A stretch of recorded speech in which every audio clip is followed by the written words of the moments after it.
some brilliant people taking part. Some great new people, which will be really great fun. Might be. Hopefully. Yeah. Could no pressure, no pressure. No pressure, no. If you're new and you're not any good, doesn't matter. but you will be good. But the reason why I'm particularly... This sounds very loud, is it? It is quite loud. I like it quite okay. loud. Yeah. But the reason why I'm particularly excited is because to kick us off is the wonderful, give a big round of applause, Mr. Tim King. Yay! Yeah. It's nice to be told you're wonderful. I've not rehearsed this at all, so I don't know how it's going to go. I want a little bit of audience participation, if possible. Before you participate, I need to explain that when I do this, I want you to stop participating. So this means stop doing what you're doing, but you're not doing it yet, so this is what I want you to do. I want you to go tick, tock, tick, tock, tick, tock, tick, tock, tick, tock, tick, tock, tick, tock, tick, tock, tick, tock, tick, tock. Don't want to talk about it, don't want to talk about it, don't want to talk about it, don't want to talk, don't want to talk about it, don't want to talk about it, don't want to talk about it, don't want to talk. Tick, tock, tick, tock, tick, tock.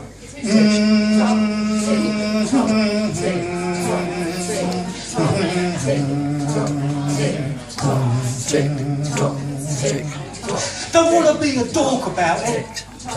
Tick, tock, tick, tock. Just don't want to talk about it. Tick, tock, tick, tock, tick, tock. It's time to take a walk about it. Tick, tock, tick, tock, tick, tock. And put a cork in it. Tock, tick, tock, tick, tock, tick, tock. Bottle it up. Bottle it up. Bottle it, bottle it, bottle it up. Bottle it up. Bottle it up. Bottle it, bottle it, bottle it up. Bottle it up. Bottle it up. Bottle it, bottle it, bottle it up. Until it's ready. Until it's ready. Until it's ready to explode. Tick, tock, tick, tock, tick, tock.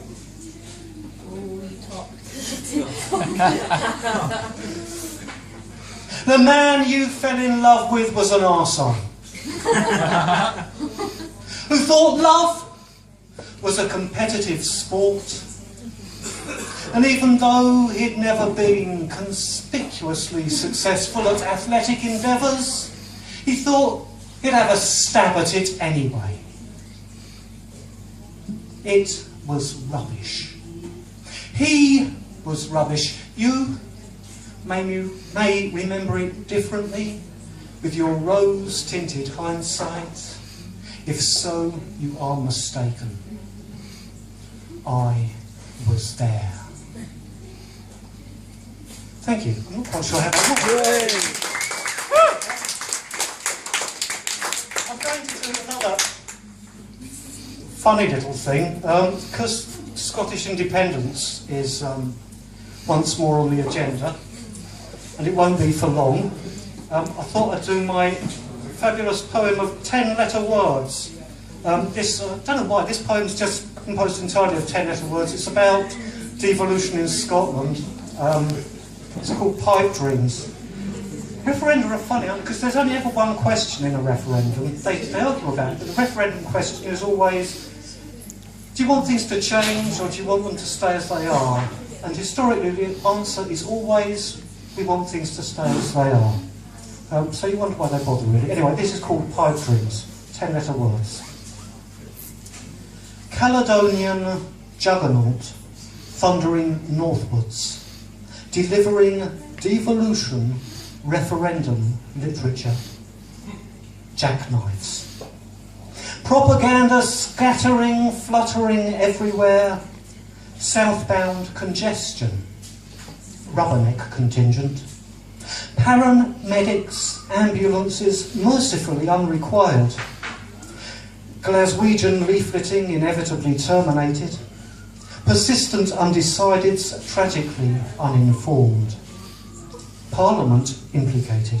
Government conspiracy, deliberate derailment, metaphoric, comprehend. Privileged politician incredibly enumerates innovative mechanisms. Numberless amendments, negotiated settlement, unilateral constraint. Motherwell neighbours mournfully discussing hauntingly remembered historical clearances. Monochrome committees rationally advocating everything. Economical endeavours businesses understand. Commercial leadership, reasonable regulation, worthwhile connection, prudential separation. Galvanised unemployed generation, shamefully whispering, liberating, sabotaging accusation.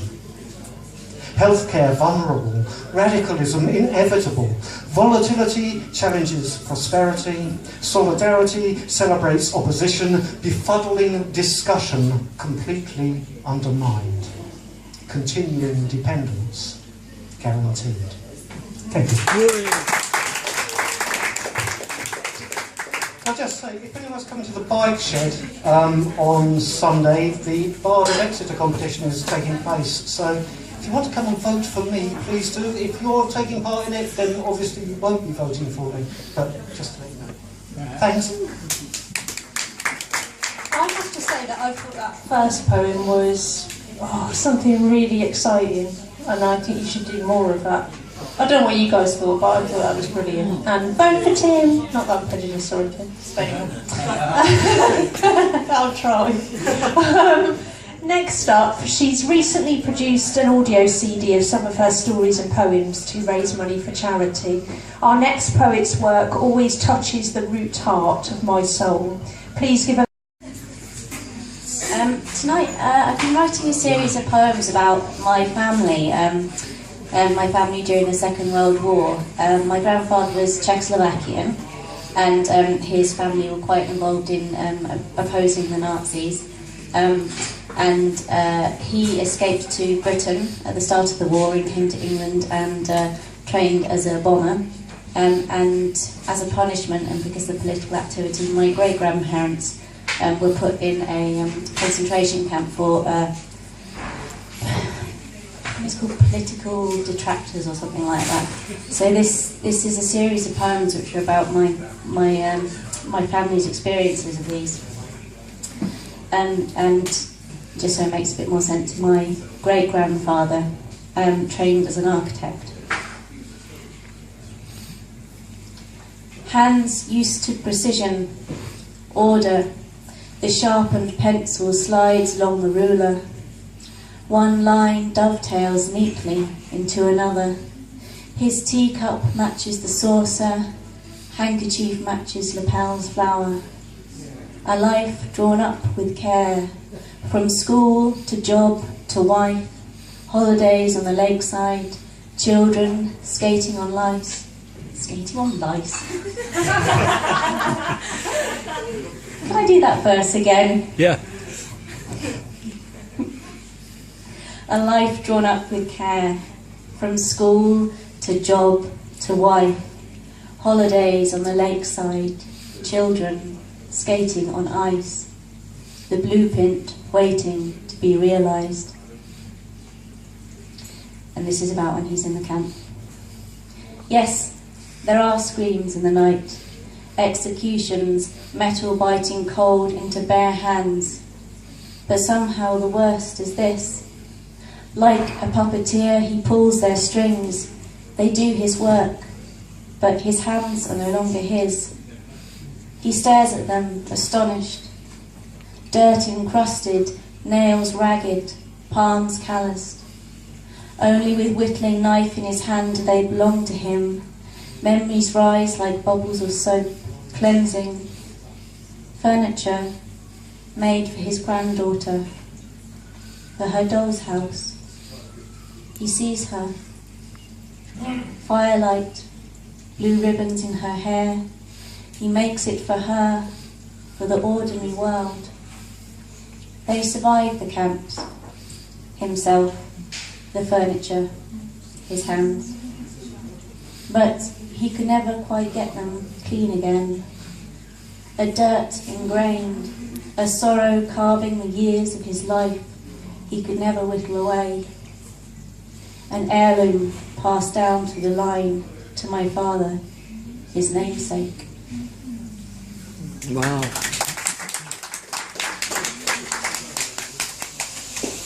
And so my grandfather...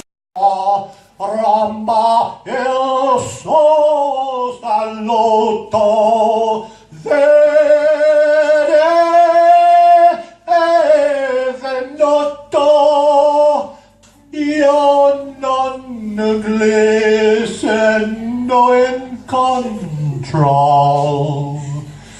mi metto là sul ciglio del colle e aspetto gran tempo. All'ezza di Modena, il nome che mi dava al suo venire. Tutto questo essere che le prometto, gente là, ho paura, io con soccorso fede l'aspetto.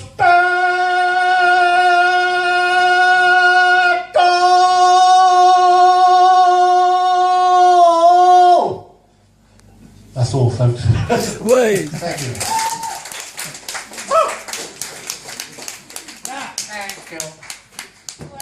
I know the song well, and that was certainly sung very much from the heart, so please give it very much, and big up for Aldrin again. Thank you, Aldrin.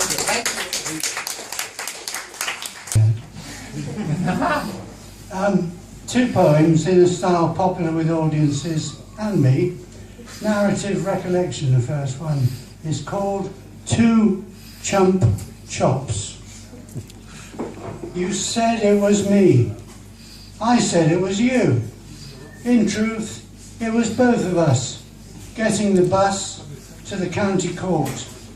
Inside, we found a wire grill, on which a sign was hung, marking the end of coupledom. A corrugated lid from a cardboard box, lopsided on a swing of frayed string.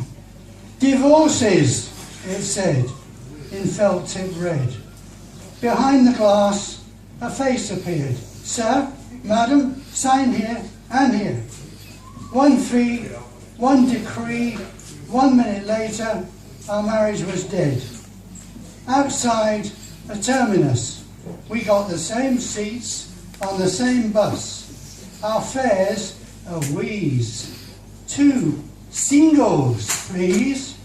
The bus stopped. Alone, I got off. At home, on their own, at the back of the fridge, 2 chump chops on the bone. Why did she leave 2? Confused, I wondered what to do. Cook one of them, or 2.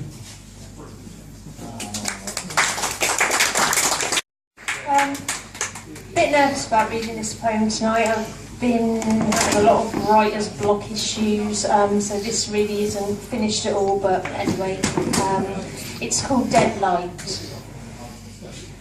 Just die, die, just do it, die, the voices say. No voices, it is I, treacle tongue pasting this flight, not fight incantation to the walls of my bony planetarium. Blotting out with my gloop those winking inner stars.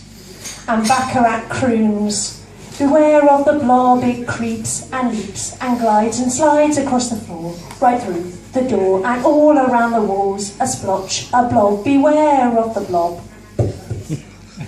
Where to find the balls to make the cut, I can't go that far, and so the voice, I, me, tell myself to braid my hair and hack the whole thing off. Leave it on the dining room table, a snakeskin warning to God or life or me. There, see what you made me do? Control. I just want to hurt myself. I want to make a mark, something that'll scar, something to always remind me. But chicken shit here stands in front of the bathroom mirror, clawing welts down her cheeks whilst trying to resist the urge to clean toothpaste Dr. Dots. He finds me a wild animal mess curled up between the clothes horse and the radiator. I confess, dob my black voice in. Honestly, I've scared myself. Don't go. Don't you leave me, he says firm. Don't you dare.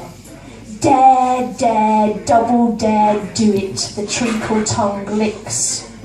And the metre-high church statue of the Virgin Mary in my living room bows her head, not in grace or prayer, but to shroud a joker's smirk. She's heard this boring shite so many times. Tired souls beseeching palms for a single bloody tear. Drop to your knees and beg. 'Cause we're all just fucking kids, trying to work out what we're meant to do. What is the point of me? And in those moments when you realise there is no point, the point is just to be, it's like a second umbilical cut. We float up into the cloud atlas to confront our own constellation, and in holding those oracular orbs, which we've looked to so many, many times for guidance, you realise as they burn your eyes that they're just dead lights. Thank you.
Happy are we.